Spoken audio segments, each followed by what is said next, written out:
But talk about your pain, can't appreciate the sun without acknowledging it rains, right? That's right. So this a moment of clarity. Be clear. And make sure you always protect your energy. You stay focused and your life gon' be lit. And you are now rocking with Celeste, the therapist. Let's go. But talk about your pain, can't appreciate the sun without acknowledging it rains, right? That's right. So this a moment of clarity. Be clear. And make sure you always protect your energy. You stay focused and your life gon' be lit. And you are now rocking with Celeste, the therapist. Let's go. All right. Hi, beautiful people. If anybody's watching me on the replay, thank you so much for watching me. I appreciate you. My name is Celeste. I'm a therapist from Boston. And I come on Wednesdays. I am a little late now, but I come on Wednesdays to talk about a subject and then kind of think about solutions and ways that we can work through it. I'm just trying to make sure I'm live on Instagram, and then we'll get started. Today we're talking about embracing stillness. Embracing stillness and the importance of it. And okay, I'm live on Instagram. We're talking about embracing stillness. I'm live on TikTok, Facebook, and YouTube, and Instagram. I'm live everywhere. There's a platform I use if anybody's interested called StreamYard, where you can go live everywhere, but you can't do it on TikTok, so I have to do it separately on TikTok. So today we're talking about, this is the setup that we're going to do today. So mastering the art of embracing stillness, a guide for inner peace. So first, just really understanding the concept of stillness, the benefits of embracing stillness for inner peace, techniques for incorporating stillness into your daily routine, and overcoming obstacles to find stillness, practicing mindfulness and meditation for deeper stillness, using stillness as a tool for self-reflection and personal growth, and cultivating a peaceful mindset through the art of stillness. These are things that I feel that hinder people from having peace and stillness. Hey, Derek, not being able to cultivate stillness in your life will create a lot of internal turmoil. So I'm a very visual learner. TikTok, sorry, you can't see this, but one of the things I think I want to answer first for people that might not understand what's the point, right? But why should I embrace stillness? Stillness can lead to better mental and physical health, including improved sleep, creativity, and the ability to let go of negative thoughts. One of the things, or one of the reasons why people struggle with stillness is because it's not really incorporated in society. Everything is like fast paced, like go, go, go. A lot of times when people were still, life felt really hard for them. Things felt really challenging. So people have learned how to cope with always doing something, always being on our phone, always checking our email, always going to work, always helping somebody. A lot of times it's not that people are intentionally avoiding stillness. I know that sometimes people do intentionally avoid it. So it's not about people intentionally avoid it. I just think people don't realize that they are living their lives on the go, go, go all the time. And the thing about not being able to embrace stillness is that you will never understand what's happening in your head. You don't understand the thoughts. We are not our thoughts. You know, we can't help sometimes the thoughts that are coming in our mind. We can only work on identifying them and challenging them. Hey, Fathead. Hey, dealing with them and challenging them, right? That is the biggest thing that you need to really think about, is that the thoughts are going to come. And I tell people, do you want to engage in them and so you can debunk them? Or if you choose not to engage in them, what's going to happen is that, unfortunately, you're going to start to believe the thoughts. And a lot of times those thoughts are lies or propaganda or what society has said. So it's so important to think about, you know, how can I work on embracing stillness so I can understand what's going on? Because if I ask people if they want peace, a lot of times people will say, yeah, I want peace. Oh, I want to get on my mic. People will say, yes, I want to have peace. But the things that you need to do to create peace does require a level of uncomfortability. So I really want to help people understand how to work through that. Some of the common struggles that come with people trying to work on embracing stillness. Let me just get on my mic really quick, so that when it's on the podcast, people can hear better. Okay. So, some of the common reasons why people struggle with pausing, because one time that we all paused as a collective was during the pandemic, if people remember. During the pandemic, we were all forced to pause. And for a lot of people, it was very uncomfortable. I think that was the first time some people realized that they struggled with like embracing stillness. So, when you embrace stillness, if you've always been on the go, go, go, your system is a little bit confused, right? Your system will start to like struggle because it may have always been in survival mode where it's like we got to do this, we got to do that, or you're always worrying about something or trying to figure out what's next. So your system will be a little bit confused and it'll be hard, like it'll feel scary to be still. Like for some people, like just being in silence or being alone is hard, where you always want to be doing something or with someone else. So that's one of the things that's important, because it's not, you can understand it's important to embrace stillness logically, literally, like stillness is important. But then when you try to do it, you may struggle with the fact that it's challenging to do. So what are some practical tips that you can use to incorporate stillness, right? How can I embrace stillness? Because I want people to like take the information that I give and to, take what you can. But I think sometimes when people are learning things that they should do to help themselves, they try to do it like really quick or try to overdo it. And, your system goes into a shock. So I really want people to think about small increments on how they can work on developing a mindset of stillness. So the first thing, I have a visual. If you're listening to this on audio podcast, there's a visual. Take slow breaths. Deep breaths can slow your heart rate and induce a parasympathetic system. So if you can just work on taking time, there's this breathing circle that I love using with people. It's 2-minute breathing circle. Just taking time to take deep breaths. That's a good one. Schedule stillness. So set aside time for stillness. I promise you, your system is not going to remind you, hey, Celeste, remember you heard Celeste the therapist podcast and she talked about stillness. You think that we should like think about creating that right now? You're not gonna get no alert in your head or your mind until it becomes a reality where you're doing it all the time. So you have to be really intentional on embracing stillness, with being intentional about it.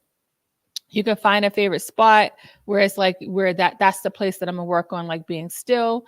Listening to soft music can be calming, and help you with working on slowing down your mind.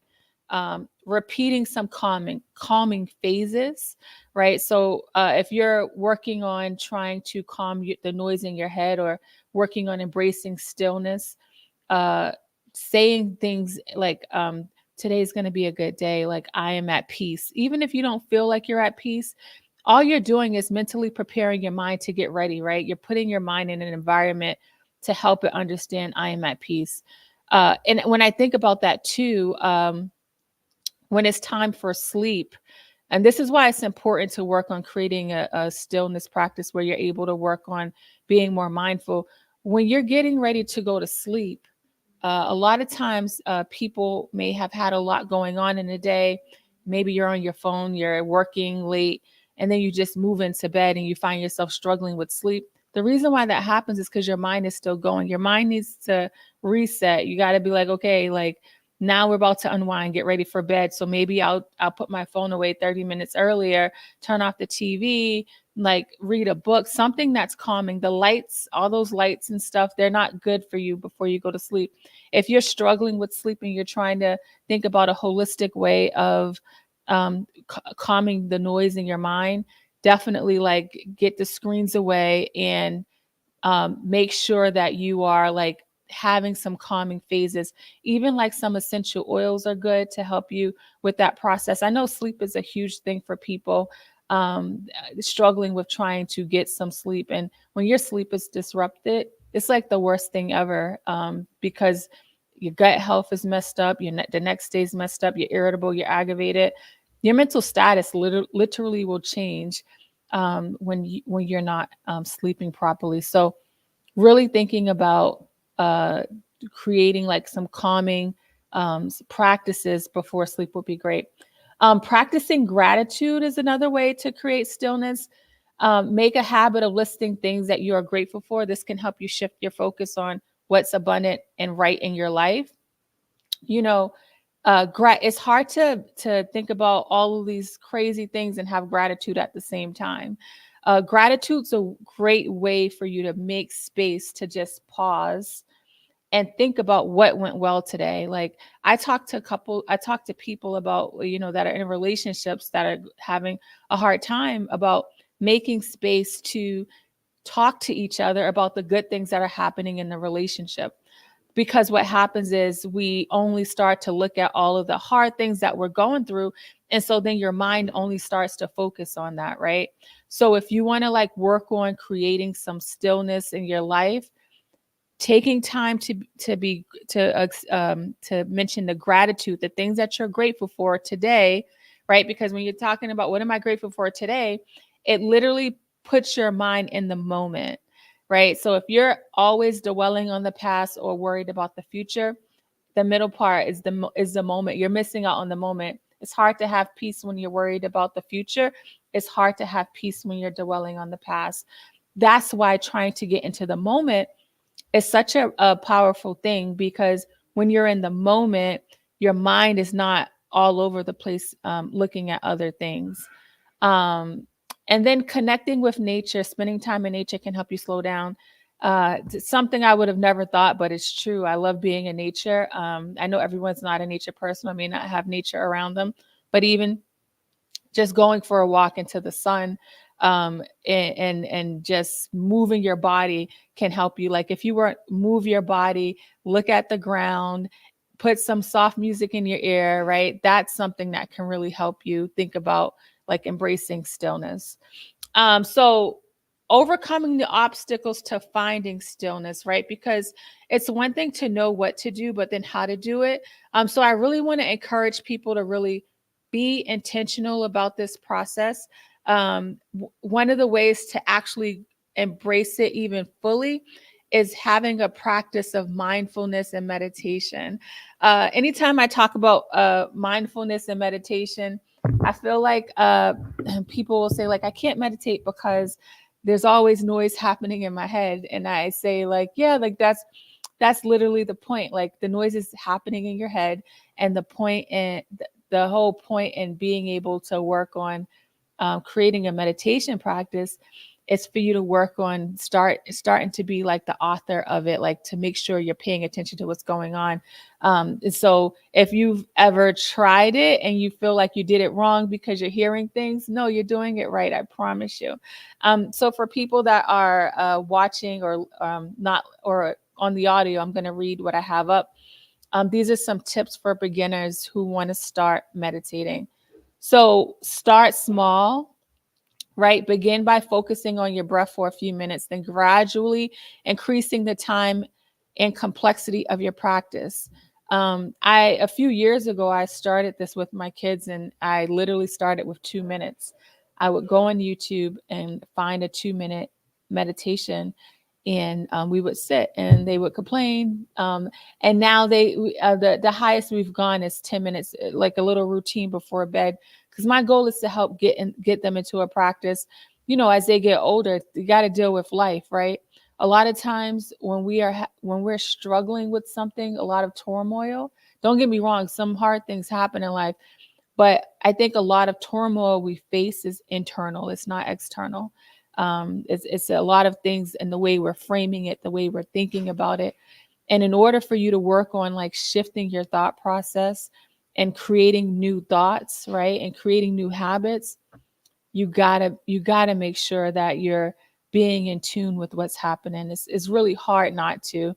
And so really creating a practice to be still and see what's going on. And another great thing about being able to understand yourself and be still is that when your body's struggling, right? I was I was sick for like a month and a half, and I realized something was wrong, but I was listening to my body, even though the doctors told me like they don't know, everything seems fine. I found out my vitamin D was really low and creating a lot of turmoil in my body. And I feel like if I wasn't in tune with my body, I just would have chalked it up to, oh, and it was like dark. The winter was here. Like maybe I'm depressed or maybe I'm sick. Like if I didn't know my body, I would, because I wasn't really eating. I was tired all the time. So if I didn't know my body, if I wasn't in tune with it, I would have just listened to the doctors as my vitamin D is depleting. Like it wouldn't have made any sense. Another reason why stillness is important when it comes to understanding yourself is that you can actually start to listen to your intuition. A lot of times in hindsight, people be like, you know what, I probably shouldn't have done that, or something was telling me, but that voice, that intuition, that inner voice in you is not strong enough because there's so many things happening outside of you that you're allowing to like lead the way. And that's just not okay. When you're allowing all of these things that are telling you who you are when it's not true, when you're not in tune with your body or your mind and your spirit, when you're watching things on social media, when you're watching shows, all of these things, you really start to find yourself being discontent with your life, not realizing that these people are just trying to sell you something. So, really thinking about the benefits of being still, even though it's hard, but I want you to think about starting small, like starting your practice small. Practice it when it's convenient. Mornings are the best. So when it's convenient is great. One of the ways I tell people to try to implement this practice is like in the shower. Like you could do a shower meditation, especially if you've never done it before. You can actually start your day, and the water's hitting you. You're in one space.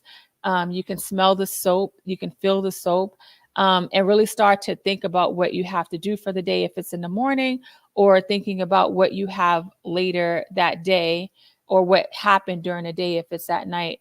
I don't think people understand how powerful it is to actually like pay attention to what's happened throughout the day. Sometimes people just want to forget. You've gotten used to just glossing over life, glossing over trauma, glossing over the hard things. And the hard thing about glossing over the hard things is that your mind starts to believe that that's how life is. So you never find yourself seeing the opportunities or the beauty in life. I know you've heard stories of people, you'd be like, damn, they went through that or they went through this. How are they here? Right? They had to work through it. They had to be still. They had to face the things that they didn't want to think about, so that it didn't control them. The problem with not embracing the things that you may have dealt with. And if you're not doing that, the issue with not doing that is that that is controlling the lens of your life. Your mind only knows hardship, right? It doesn't know triumph, right? Because your mind is not looking for it because you're only keeping that space in your head. Making it a habit is important, right? So if you wanted to start like a shower meditation routine, trying to do it every time you take a shower. If you wanted to do it before bed, where you set your timer, start doing it before bed. Be comfortable and be prepared to sit still for a few minutes. If you've never tried meditation, I would suggest 2 minutes. Literally, just start with 2 minutes. You do that for a couple weeks, then you go to 3 minutes, right?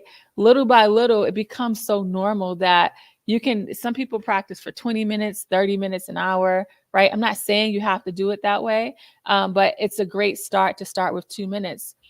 Take your practice with you. So meditate wherever you find quiet moments, right? So right before I went into private practice, I've always had coworkers and worked with people. I didn't realize like I had an issue with being still until I was forced into stillness, being in my practice and not having coworkers. And so once I realized that, I started to embrace the power of stillness. Like I started to read more, listen to things more.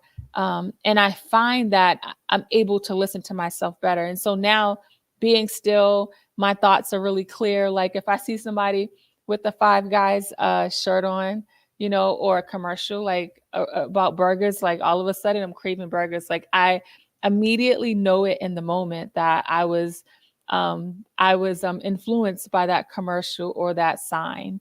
Unfortunately, that's something small, right? But unfortunately, a lot of people don't realize that some of the things that they're watching, listening to, the people in their lives, unfortunately, it's creating an influence on who you are as a person or what life you're going to live. So really be mindful of that. Be kind to yourself. Don't fight the feeling, and remember it's a process. I always like to say that if you're not kind with yourself about this process, because sometimes people will beat themselves up and say, like, why can't I just do that? I don't understand. Um, and it's not just going to happen by accident, it's going to happen with intention. So really be mindful of that. And, if you start this process today, like let's say you're listening to this or watching this and you're like, you know what, I do want to start being still because I say I want peace, but what am I doing to create peace? And so I have to be intentional about the process. So I'm going to put it in my calendar, right? Or I'm going to, like the same calendar, you may make appointments for people, make that appointment for yourself, right? I'm going to set an alarm that goes off right before bed so that I can make sure that I'm making space to be still, even if it's for 2 minutes. And like really big yourself up, like make it a big deal when you do it. I think that if we can't do 10 minutes or 20 minutes, it was like, oh, it was just 2 minutes. When I hear people say that, like, oh, they went from not working out and then they did it once and it was like, oh, I only did it once. I said, yeah, but you went from 0 to 1. Like that's a huge deal. And so if we're mindful on how we're building ourselves up when we're starting new things, today we just happen to be talking about stillness, but in general, if you are mindful of like what you're doing and the steps you're making, and you're making it a big deal, you'll actually begin to build confidence in yourself, believe it or not, right? You need that inner dialogue to be positive. Like you need that inner dialogue to be motivating. If your language is like, oh, I only did this, or it was just this, or I only took one class, but I still got like 10 to go. No, I took one class. I did amazing at it. I got 10 to go, but it's a big deal that I did that one class, right? So really be mindful on how you are speaking to yourself, because I promise you, you're listening.